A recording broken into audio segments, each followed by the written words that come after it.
you, Anirudh, for joining us today on Let's Talk Business by RealtyNXT. Thank you for having me, Kritika.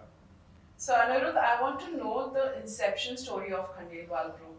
How did it all start, and what made you enter the real estate industry? So, Khandelwal Groupe is a 40-year-old institution in itself. It was started by my grandpa, and then very closely followed by my dad.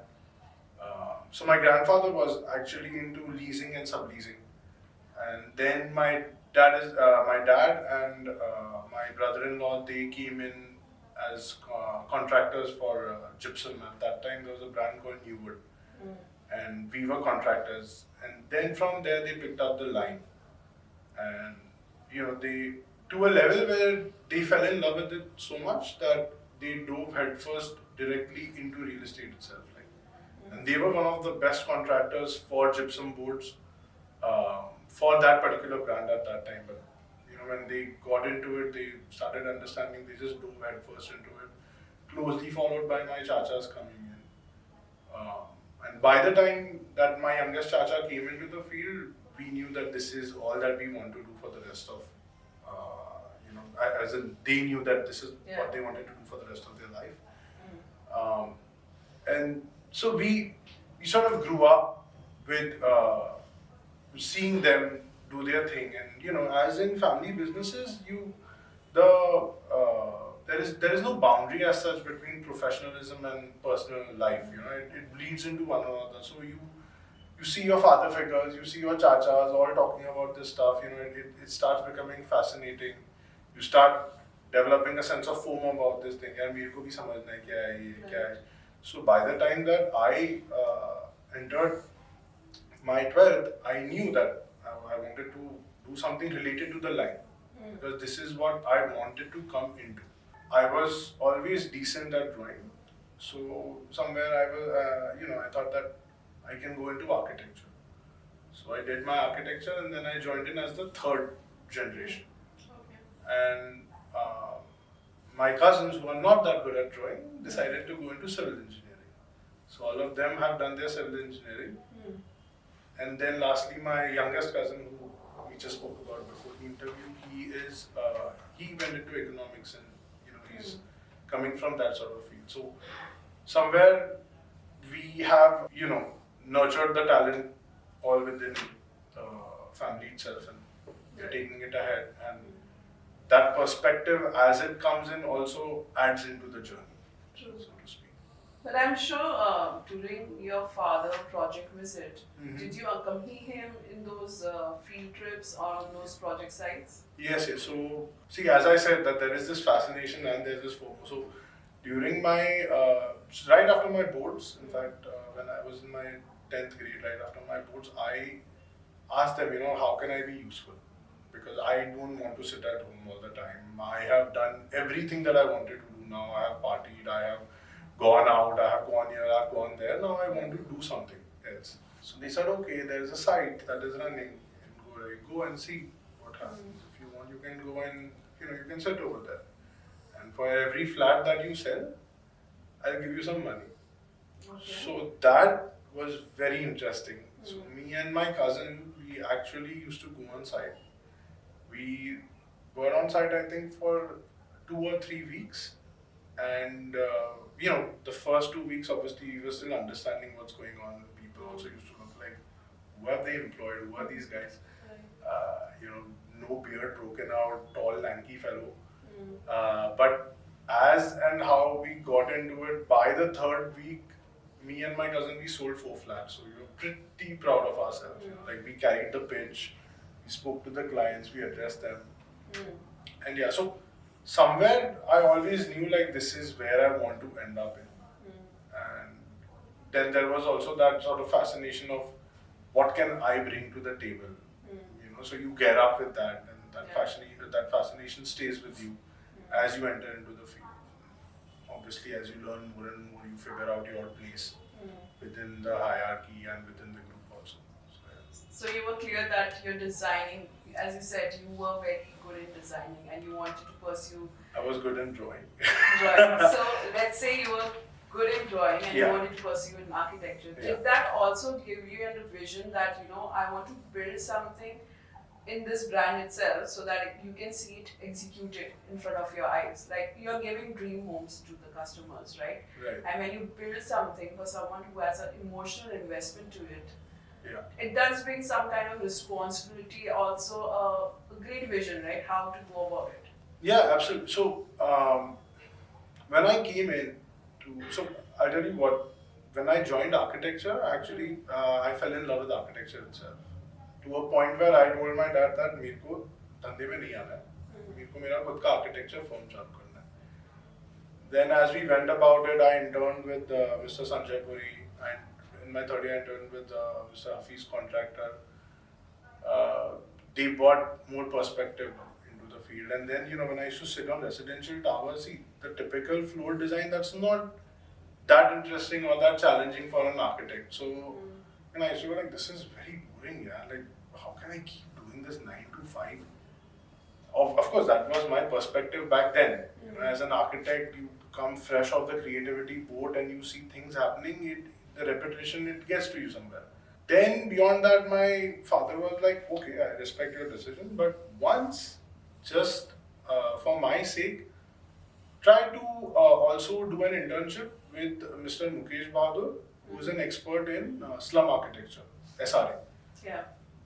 So I went over there and I got extremely fascinated because that is a completely different take. The creativity that is applied over there is applied with respect to, the DCPR bylaws, the calculations, what are you bringing to the table, where would you design and how would you design and how could that end up costing a client a lot of money. So your creative decisions also have a lot of responsibility on them. And that responsibility is absolutely needed as well because you don't want people to, take undue advantage of it. So I saw that, I fell in love with that as well. So then I was extremely confused. I'm like, now what do I do? He said, okay, so now you have two options. You can either continue the way you are going about things, or you can zoom out and figure out your place. Somewhere that is where I was also, because suddenly I was stuck. I was like, okay, I want to be creative, but then I also want to sort of, be creative with some substance. So to give you a perspective, the best architect in the world is Zaha. Yeah. And argumentatively, but her works for the first 20 years of her life, she did not actually build anything. Everything was just on paper. So somewhere that perspective also hits you hard, where you're like, nee, you want to do something, you want to make something impactful, something contributing at least. You can't just stay on paper because that, I have seen firsthand that gets very frustrating. So with that in mind, I was like, okay, you know what, I'm just going to do a master's in management. And at the same time, towards the end of my architectural course, when we have the dissertation year, mind you, I was so creative, I did a dissertation not on housing or on, commercial. I did a housing on comic book museum. So my perspective went over there. Then from there, when I interned with Mr. Mukesh Bahadur, I started coming back into the family business, started loving that again, started understanding that even if there is a typical floor, how much that typical floor makes an impact to the people that it does. How you can still add value to something that is continuously being repetitive. At the end of the day, see, a person still makes his own home unique. True. You provide the finishing, and then beyond that, it is on their best judgment what they do with it. But it still has to be a welcoming structure to get into. As you said, home of dreams, right? So somewhere, how do you continuously do that again and again and again? So, so I did my master's in management, came back, again, went into the business. At that point of time, as soon as I had gotten back, within, I think, 6 months of that, there was Demon, there was RERA. So till that point of time, I was still figuring out, what can I do over here. But the second demonetization happened and RERA happened, suddenly experience of your elders, of everyone around did not matter because RERA was something that hit everyone at the same time. Yeah. Everyone got exposed to it simultaneously. And because a lot of what RERA had to do with was digital, and as is the perspective in families with second generation and first generation, अरे ये बच्चे सब computer पे अच्छे होते हैं, इनको करने दे. The task of managing RERA for the projects was assigned to me. And so I used to go to the the CAs, the lawyers, the everyone, figure out what is going on, what is everyone else doing, put that into perspective. Lot of the way things used to happen also changed because of the regulations that came in. Yeah. And I understood that this is something to wholeheartedly welcome, because what this is doing, this is great for developers who stay true and ethical. So somewhere till that point of time, people, at least people in my household were quite frustrated. ये नए compliances अभी इतना तो करते हैं हम और क्या, but I said no. Look at this in the long run, because the better you get at this, the better your record over here, the better people will understand. And by that time, obviously we all knew that we are in the information age. Yeah. Also, with regards to the communication, transparency Absolutely. has to be there. Yeah, so that's what. Yeah. So the information is there for, right? Yeah. So I said, this information that we are building up, this is going to add more and more value to the group. Even if it is in compliance right now, for us to do 1 more, 2 more compliances, it's not like you haven't faced compliances. Yeah. When they used to work, there was flower beds. By the time I came into the business, there was fungible. So it's not like you didn't evolve, but you still stayed true into the business. This is just another step to that, and there might be 10 more after this. But these things, they'll matter. When we have to go to banks, when people have to see you, and people will. Today I can, I can see my phone and I can check the history geography of a brand or a person.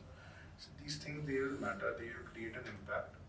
Might as well use it to create a positive and a better impact. So that was where I found my place within the company.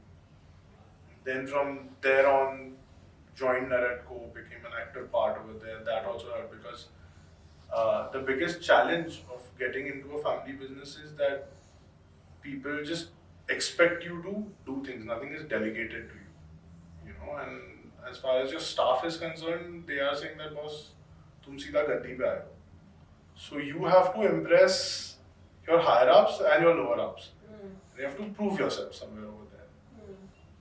And I had no clue what to do over there, because if I would talk about architecture, like from Zaha Hadid's architecture and into my plans and everything, my architect should go like, ये कर सकते हो, but इसमें आपका cell area जाएगा, per square foot आपको इतना फटका तो पड़ेगा ही पड़ेगा. So like, shit, can't make a fool of myself over here.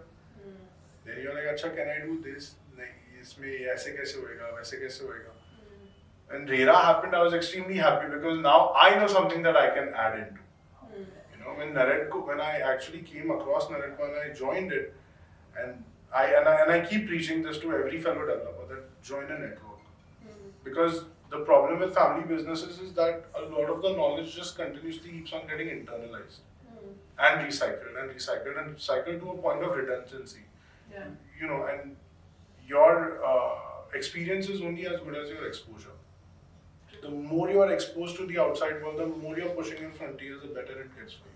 So that is how I started adding value into the group. As you mentioned that there are a lot of second generation and third generation has come in this particular real estate, especially in Mumbai we have seen, right? So there are a lot of other players. How do you differentiate when it comes to your brand in terms of values or vision? How would you say that Khandelwal Group stands apart from the rest other players who are active?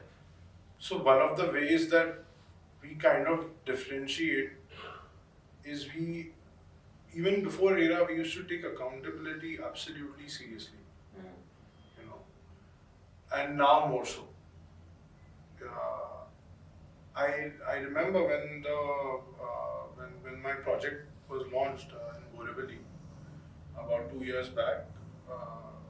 I was there at 8 o'clock in the morning at my sales office the day of the launch. And this was during lockdown. And our marketing team did a fabulous job. During a heavy rainy day, 1,200 people showed up over there. I personally greeted, I think, 90% of them. Second day ended up with COVID myself. So somewhere that accountability is really ingrained into us. So when you say accountability? Accountability in the sense that, be responsible, be out there, Okay. for everything, and that you can sort of take home and put into your projects and integrate it.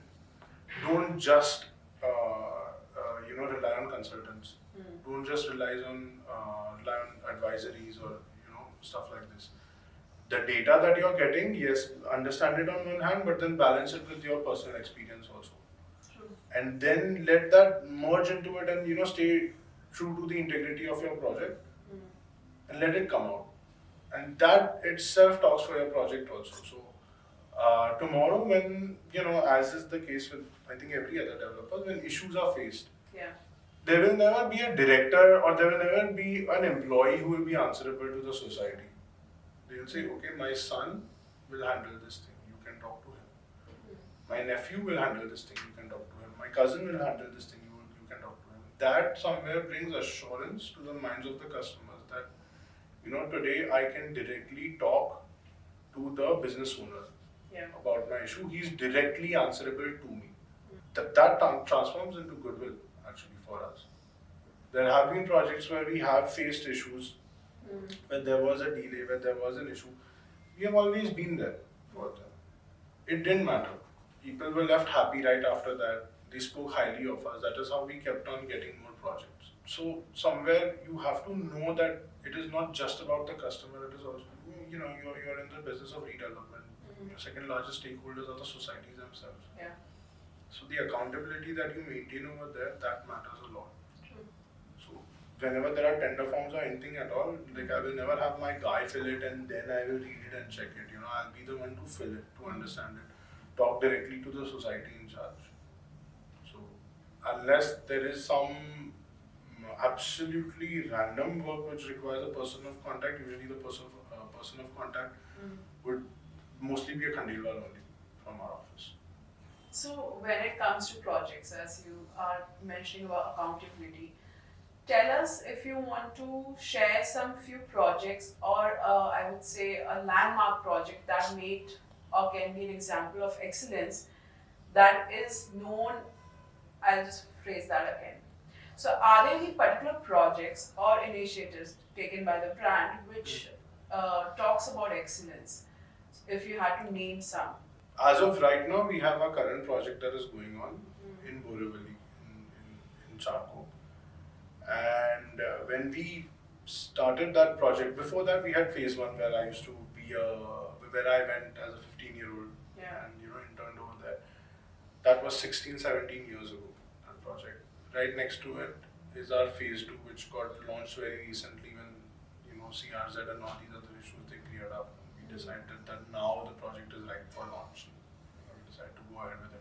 Of course, we had other issues over there as well, the reservation and whatever. Cleared all of that out, went in over there. What really?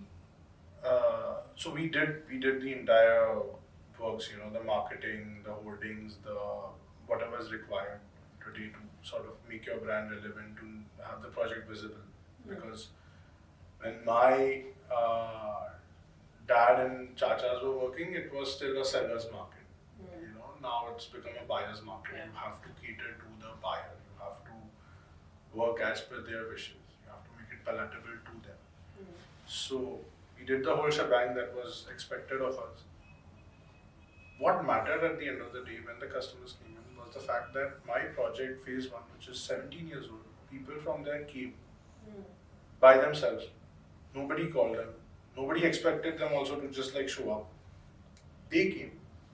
They booked houses in my new project because they wanted to, move up or take a step up. They also raved to the people that we have been living in their project. And now we are here.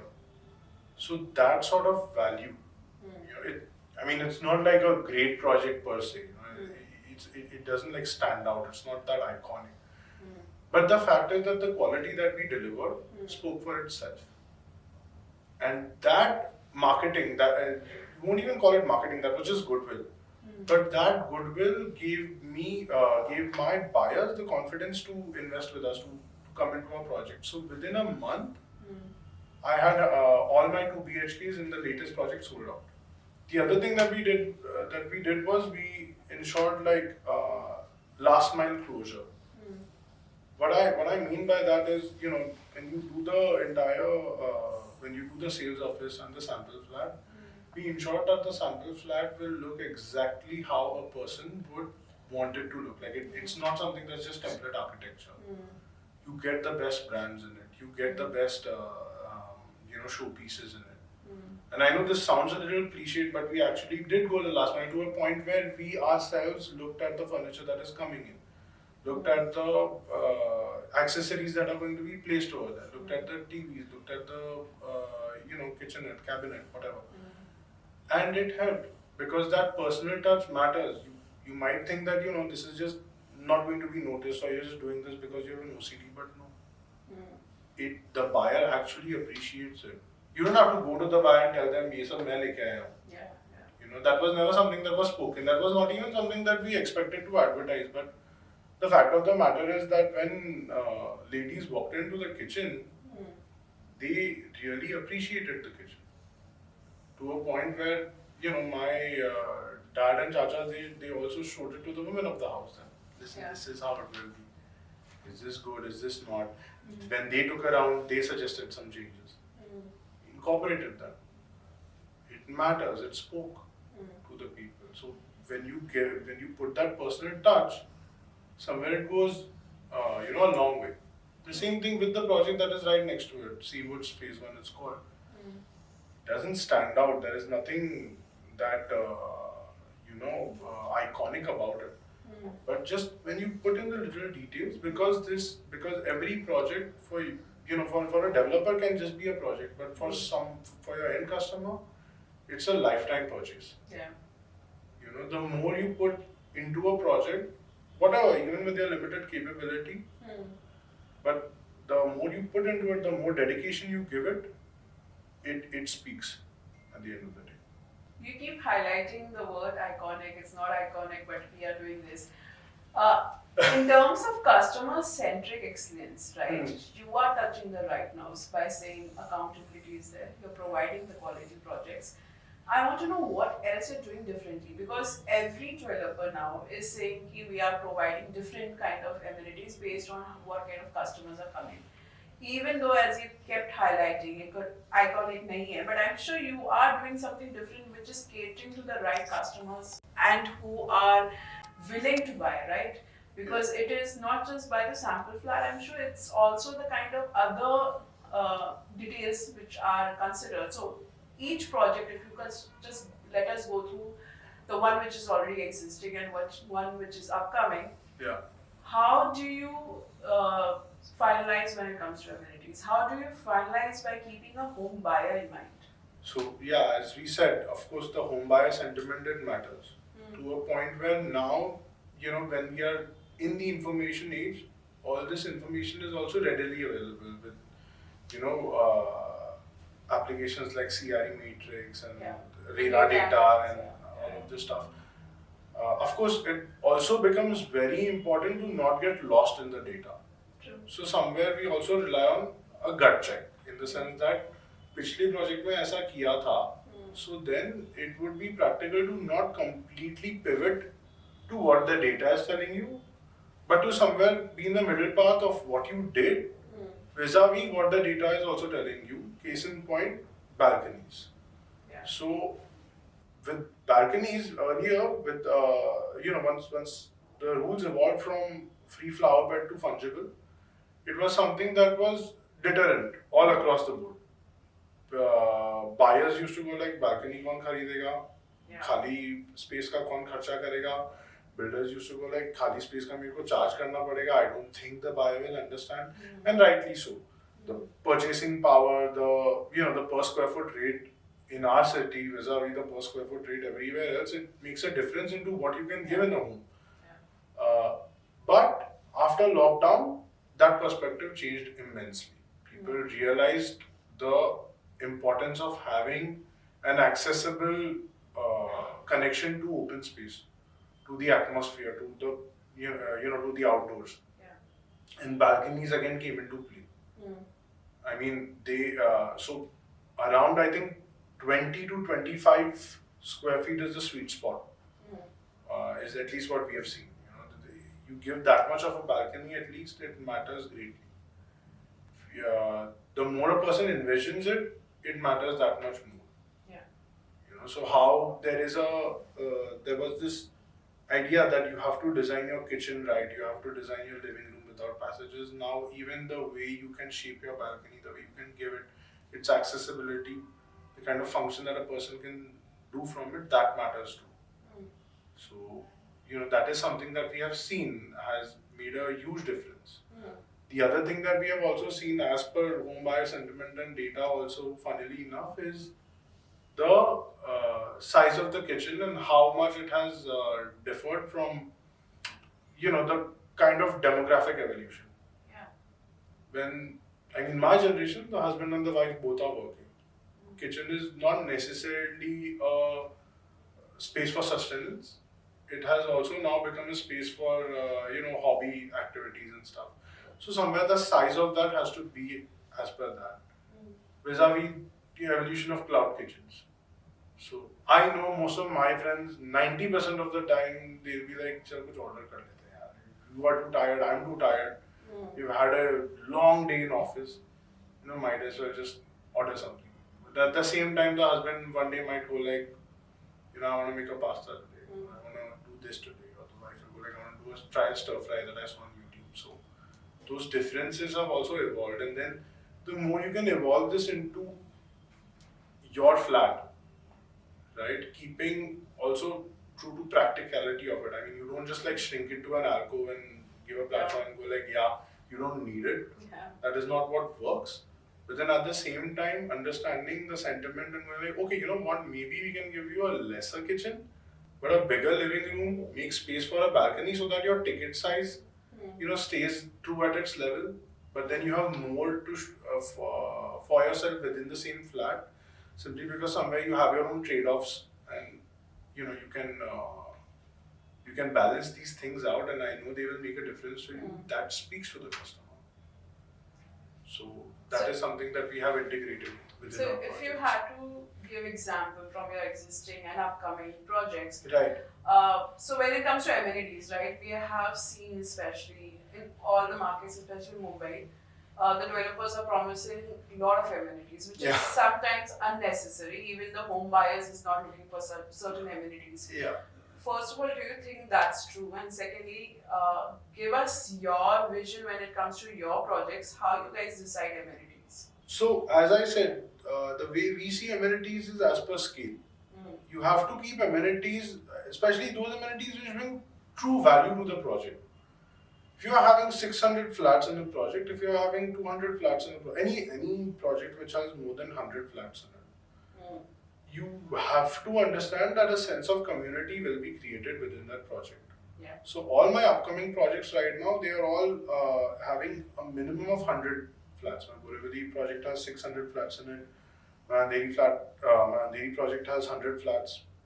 Oshiwara has 656 flats in it. These suddenly become high density urban structures within themselves. No matter the size of the project, it is still high density. Mumbai itself being a high density city.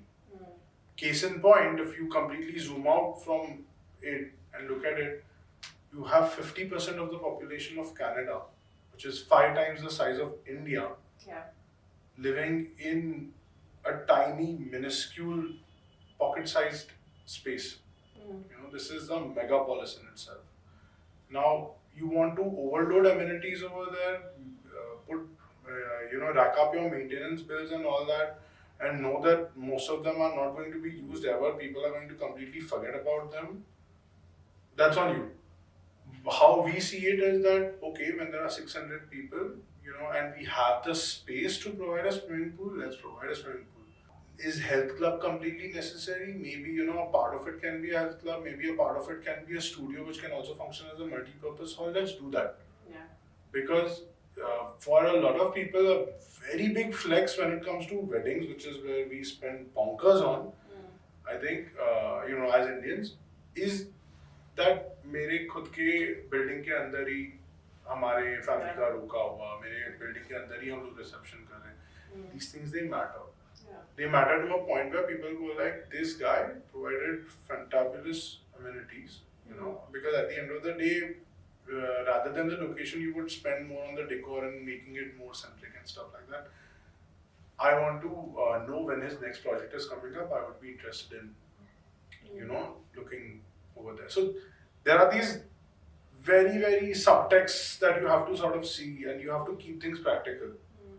You know, putting a spa in your project, how much of a difference does that make? Do you have the demographic for it? First of all? You know, the demographic that likes a spa, are they even going to come into your spa? Do they have a regular, a repeat customer loyalty program in the spas that are around? Maybe they could do with a different space than a spa. So, you know, those things you look at and you put it over there. And they matter. The other thing that really matters also is the ability to pivot. Let's say that I have provided an amenity. Most of my customers that are coming in, they are saying that ये इतना समझ में नहीं आ रहा है, आप इसको ऐसा क्यों नहीं बना देते हो? Listen to them. You know, keep your ear on the ground. We tend to do that, and then we tend to, you know, retrofit it. Necessarily, an amenity is being a waste of space. They might want more parking. Listen to the customer, because these things, they matter. So we look, you know, if rather than a ramp you have to give a car lift because you have a spa over there, then that doesn't make sense. Honestly, stick true to the functions that are really going to matter. Then beyond that, whatever space is left over there, add the amenities that you need to add. Rather than just giving a list, plethora of amenities, talk about the essentials that are there in your project, which is what we do. You know, today a buyer can come in, there are, let's say, 400 parkings over there. To go up a ramp and then to look for your parking and everything, I know I wouldn't want to waste my time doing that, my next 15 minutes. I know for a fact that this community does not have the capacity to indulge in a valet system. So then might as well give a puzzle. Now you've saved space. Okay, so what can you give in that space? That doesn't necessarily mean that a guy who cannot, who necessarily cannot appreciate a valet wants a spa over there. So then give a multifunctional room.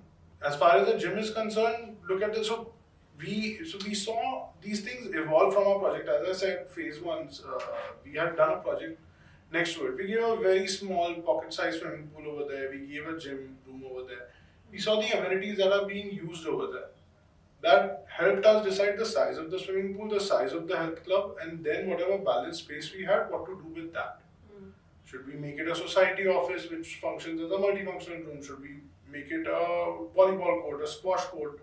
What about the podiums? Should you want to make it a natural lawn? You want to make it a turf because the turf becomes easier. These things, the details also, today the customer is smart enough to understand. You know, long term, how are these things going to rack up and how they matter. So we saw that happen, and then we, as I said, I have large projects and I have small projects as well. So we decided to cross-platform and see how we can evolve it on a smaller scale project as well. So if you have a smaller size terrace, you don't necessarily want to turf the entire thing up. You know, give a deck, give a lounge. Make a little bit of it a turf. Today people can play cricket in this much space, you know, between you and me. So appreciate that, let that happen. If there's a dead wall that is there from the LMR, see if that can be sort of a space for a projector. You don't have to provide the projector, but then, you know, ensure that the space is there, because the communal activities can be fostered in this much also, and this will create a goodwill for your brand. Today, if one of my walls is smooth enough for a projector, 10 other buildings are going to come over there, you know, especially in places like Parley East, where there are smaller projects, but the communal sense is a lot more. You know, the social factor is a lot more. People invite each other to each other's houses. World Cup के देख रहे चल मेरे terrace से देख. Yeah. You know, I don't have to put a radio ad over there. कि मेरे terrace से ये देखो. It is happening for me. True. You know, those are practical amenities that can be put over there. Yes, when you have the layout for it, when you have the demographic for it, put it. You know, but without it, just for the heck of it, you want to give a herb garden to somebody. I mean, it makes no sense. You might as well, do something around it. Yeah, makes sense. So in the coming years, yeah. as a group, where or which location the brand is interested in, and what kind of concepts you guys want to experiment? In the coming years, what all milestones are we looking at? So we have a project that is coming up in Lower Parel. We have a project that is coming up in Oshiwara. Because these projects are at plan passing stage, there is not much room for experimentation as such. Beyond that, also, see that there is something to interpret from the data, and there is something to interpret from the lack of it also. So we try to stay somewhere in the middle of it, because you don't want to get lost in it and take a decision that won't make sense. I know that during lockdown, there was a huge buzz about co-living. Yeah. Co-living as a sensibility for the quintessential Indian customer, how much, how practical is it? I'm still unsure. To a level where even towards the Asian perspective of this, I mean, you have megapolises like Tokyo, Hong Kong, extremely high value real estate. You have 100 square foot flats also. They're not being rented. People are living there. They have bought it.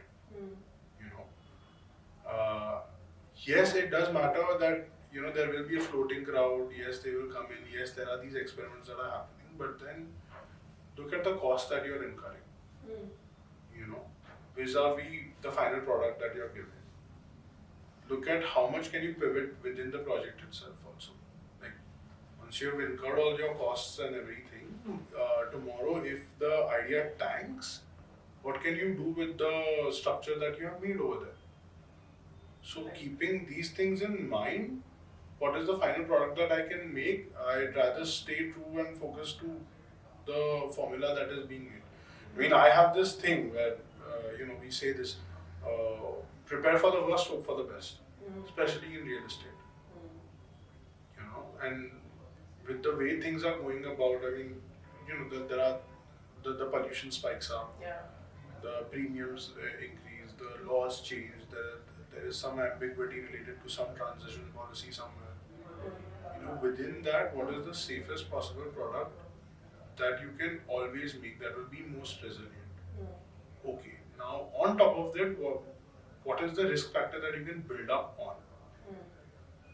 Is student housing something that you can look at? Is co-living something you can look at? Is co-working something you can look at? What are the returns that they will give you, and whether they are worth the risk that you are taking for them? Then you figure out sort of a hybrid model over there.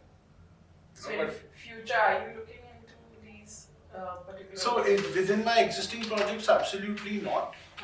But let's say that if there is something that I come across within Lower Parade, that is very close to all the office spaces and everything, knowing that we have a decent population of expats as well,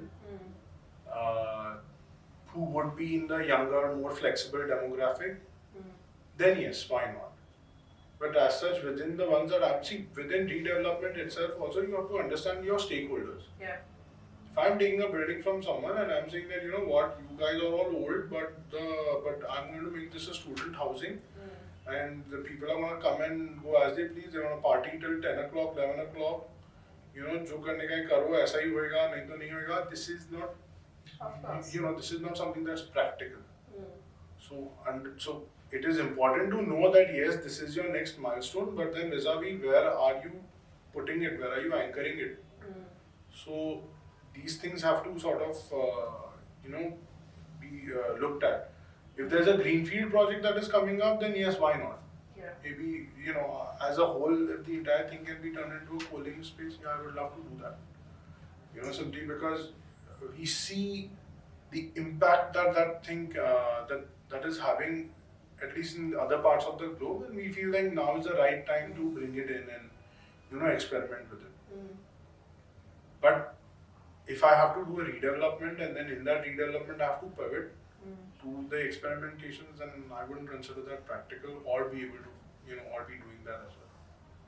So in the coming years, which are the areas that interest the brand to invest or to redevelop? As such, because we have stayed, we have kept things very small and, at an even keel. And one of the reasons for that is also because we are self-funded. Yeah. Somewhere my grandpa drew a line where he was like, don't fall into this easy money trap because it gives you a sense of hubris. And you do not want to get into that. Then obviously like when we came in, we challenged that and we said that, not everyone, hubris was at that point of time the then. Now with accountability and transparency and everything increasing, you also know where to draw the line. To a level where even your consultants know that, maybe we should ease it a little bit. So with that in mind, somewhere there has to be some balance to the entire thing. But as things were going about, with us being self-funded, there was only a limited scope of things that we could do with the capital that we had. So we kept it small, we kept it hyper-local. Where our goodwill spread within a 0.5 mile radius, we took projects over there only. And where our goodwill is also right now, we continue to capitalize on it. So I have my goodwill in 4 bungalows. So I will continue to capitalize on it in the future, because I'm a household name within that region. Yeah. Khandelwal का है, Khandelwal तेरे से ले रहा है, project कर रहा है, दे दे आँख बंद करके दे दे. I'm not saying this, I've heard it, so I'm saying it. So somewhere where that kind of confidence you have inspired, stick to it. That is what we do. Parley East, Ville Parley, 4 bungalows is the areas that we are going to be looking at developing future projects as well. Beyond this, because I have my larger projects spread across Mumbai, whatever buzz they generate for me, whatever goodwill they create for me, if that brings me around to a bigger opportunity, a better opportunity, then that is what we will take and we will develop on that. But the fact of the matter is that when we have stayed the way we have, which is little low-key, controlled progress, slow and steady gradient, that doesn't keep us extremely adventurous to just continuously, keep on picking up projects or just to go like, what, Lokhandwala sounds fantastic, I want to go there. Yeah. We like to sort of evolve the next big thing within our own area itself. So let's say that, maybe I've been doing like one project at a time or like one site. I would like to have like 5 of them amalgamated and make a beautiful building over there, something that people can talk about. The project that I have in Lower Parel, that is on Elphinstone Road. It is right next to the MTHL Expressway. It is an extremely challenging project, but I know that this is something that is going to grab eyeballs. Yeah. So with that in mind, you want to make something so beautiful over there that people actually pause and look at it and just keep in mind that there is something that comes over here. So you wanted to be a point where they were like, "Arey, jab tu sundar building se pass karega, tab teko udhar jana chahiye." So these are things that we want to look at necessarily. Co-living, student housing, they all have their place in the evolution of real estate. But then until it really comes into the mainframe, which is very difficult, because the returns, however you calculate it with whatever equation you want to put it, it never comes up to more than 6%. And if I have have to do, if I have to look at 6%, then I'd rather put it in FD and then go around the world. Okay. So somewhere until that thing catches up and people become that much more flexible and housing is something that takes a backseat, it makes no sense for me to experiment as such. Right now, housing is the thing that is to stay. People understand after lockdown the importance of housing. Those who are taking 1 BHK have understood that maybe look at 1.5 BHK. Those who are on rent have considered that, you know, मैं जितना rent भरता हूँ उतना अगर मेरा EMI होगा तो मैं कहाँ पे जाके एक permanent anchor रख सकता हूँ.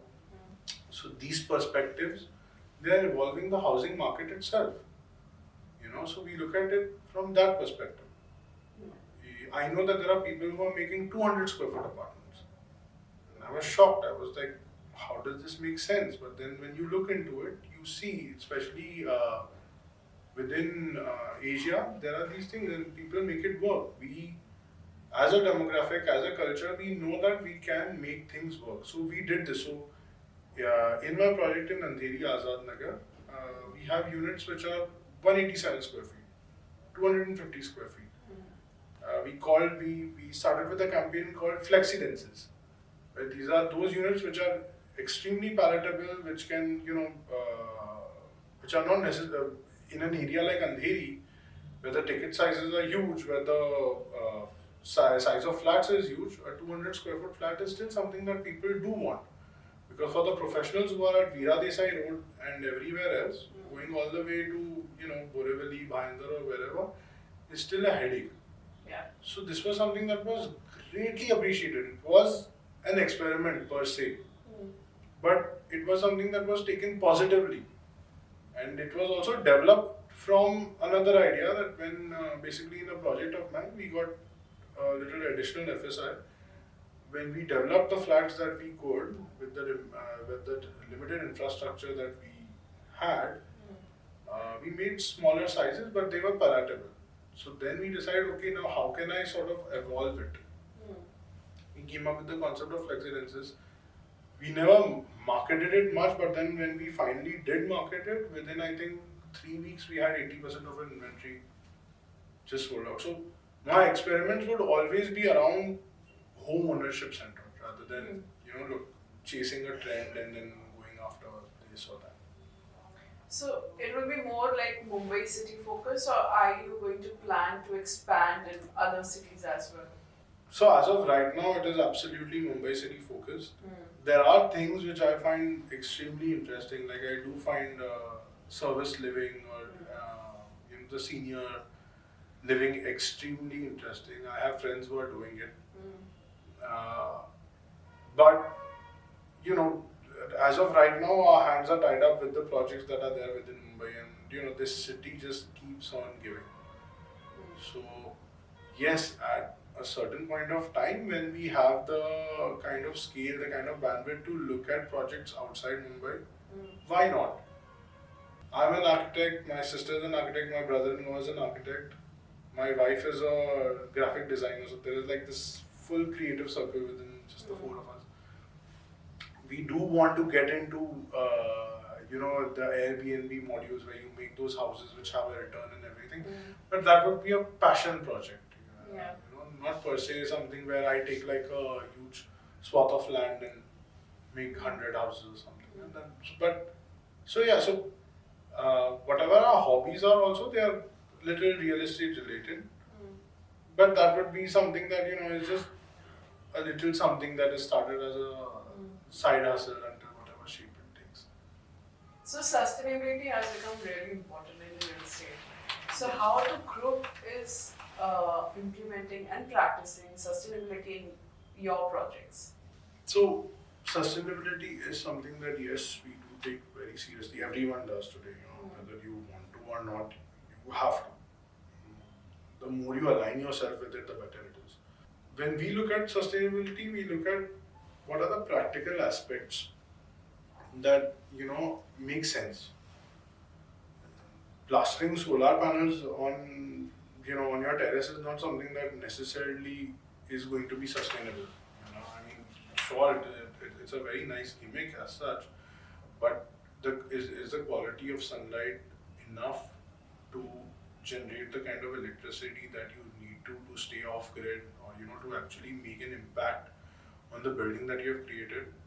Or are there other things that you can do? So one of the things that we are currently looking at within our Lower Parel project, within our Oshiwara project, is water sustainability. The amount of water that an individual ends up consuming, wasting, not recycling, these are things that are going to make an impact. Short term and long term. In fact, during lockdown also, there was this buzz around the local villages around Mumbai. There were these marches that were going on because people were like, we don't have water to irrigate because you guys have your clubhouses pumped with water. Which again brings you to the concept of how sustainable is an amenity also. So how do you make things sustainable? How do you keep them sustainable? Do I necessarily need fresh water for washing my cars? Can I rather give recycled grey water over there? Do I need to put water? Do I need to put fresh water in my gardens? Do I need to put fresh water for my slabs, or can I have some sort of recycled grey water over there as well? So these are avenues that we are currently exploring, wherein my existing projects, they themselves can sort of become a supply chain for the raw materials that I need for my future projects, and also for providing water to and nourishment to the amenities that we have provided. I'm not saying that you need a grey water swimming pool or anything crazy like that, but then beyond a certain point, know how much you can recycle something, appreciate it, and try to integrate it within the system. Especially if it is practical. So we in fact did a very deep study on Singapore sewage system because it is fantastic. The water management that those guys are doing, the grey water is being recycled for microchip processing, which requires a quality of water which is beyond drinking water as well. So then we were looking at, can this be scaled? How practically can it be scaled? Where can I, necessarily I don't want to start, going head on with Intel that, with my grey water I'm going to make microchips, but then, okay, I don't want microchip level water, but then can we go to a level of water which can be recycled again and again? Can the water that we are using, recycling, can it be used for slabs? Can it be used for curing slabs? Can it be used in construction? Let's look at conversations over there. So we have actually had this conversation with our contractor that tomorrow, when I have this project ready, the water treatment plants that I actually want to implement within them, can they generate the kind of water which will at least carry on my future this thing and not make us rely on our already overburdened natural resources? And we are looking at it, and that is what sort of keeps us going. That hey, there is this thing which is a possibility. Let's look at it in this manner. So sustainability, yes, but then to what level do you want to achieve sustainability, and what practical implications can you have with that sustainability? So solar, definitely I want to do solar, but then the solar that I do on my terraces, is that something that makes sense vis-a-vis putting money into a water treatment plant and knowing that this is something that is actually going to create more impact. So cost benefit analysis regarding that, and then having some development around that. Somewhere the awareness of the sustainability practices also matter a lot, because at the end of the day, whatever expense or whatever cost the project is incurring on having sustainability practices integrated into it, at the end of the day, that cost I have to recover from the customer. So the customer needs to know that whatever practices I'm putting in are value for money. In the long run, in the idea that today you're making a lifetime purchase, the lifetime purchase that you're making, the sustainability practices that I'm incorporating into the project are actually practices that have practical applications. These are not gimmicks that I'm doing for just for the sake of some lead certification or Yeah. just for a title. Yeah. I'm actually putting this in because it generates more value for the project and for the customer and for the stakeholders across the board within the project.